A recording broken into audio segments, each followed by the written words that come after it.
on Veterans Day, I heard something on the radio that I'd heard the year before.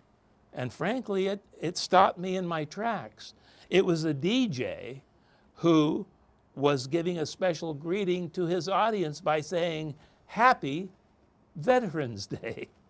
Well, I don't think that's appropriate because Veterans Day, while technically listed as a federal holiday, is far from that. It is one day out of the year that we set aside to commemorate those who gave the last full measure of their devotion and those who fought, were injured, and survived in the defense of freedom. So how do we thank those folks? How do we say thank you to everybody who has protected our way of life? Well, to the living, I suggest a handshake. Look them in the eyes and say, thank you for your service to our country.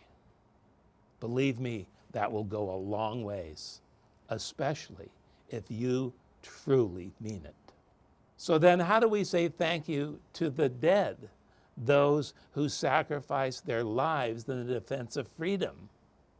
Well, maybe that is best done in a poem that was written in a letter home from a soldier in Vietnam way back in 1970. In it, he wrote, "If you are able to save them a place inside you, and save one backward glance when you are leaving for the places they can no longer go, be not ashamed to say that you loved them, though you may or may not have always. Take what they have left and what they have taught you with their dying, and keep it with your own. And in that time when men decide and feel safe to call the war insane, take one moment to embrace those gentle heroes you left behind." Those words were written by Major Michael Davis O'Donnell on New Year's Day back in 1970, just a few weeks before he and his helicopter went missing in a mission over Cambodia. Over 30 years later, his remains were recovered, returned to the United States, and interred in Arlington National Cemetery.